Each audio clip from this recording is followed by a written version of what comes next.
Nagbigay ng kapanapanabik na pahiwatig ang Senior Vice President ng GMA Network na si Annette Gozon Valdez hinggil sa panibagong proyekto kasama ang ABS-CBN.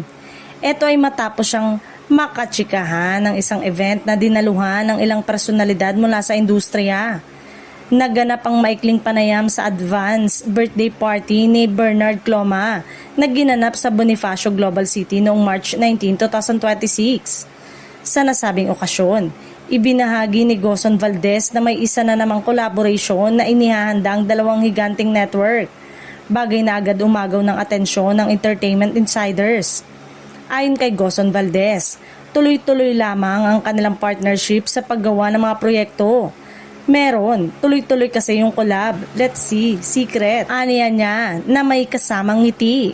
Bagamat wala siyang binigay na detalye, sapat na ang kanyang pahayag para lalong uminit ang usap-usapan tungkol sa proyekto. Isa sa mga lumulutang na haka-haka ay ang posibilidad na pagbibidahan ito ng megastar na si Sharon Cuneta.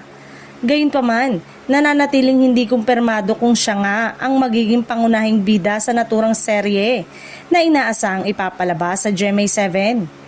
Dagdag pa sa intriga, ayon sa isang source, isang A-list kapuso actress na kilalang malakas sa ratings ang posibleng makasama ni Sharon kung matutuloy ang proyekto. Kung magkakataon, magiging malaking kaganapan nito lalo na't matagal na ring hindi napapanood si Sharon sa isang teleserye sa Kapuso Network.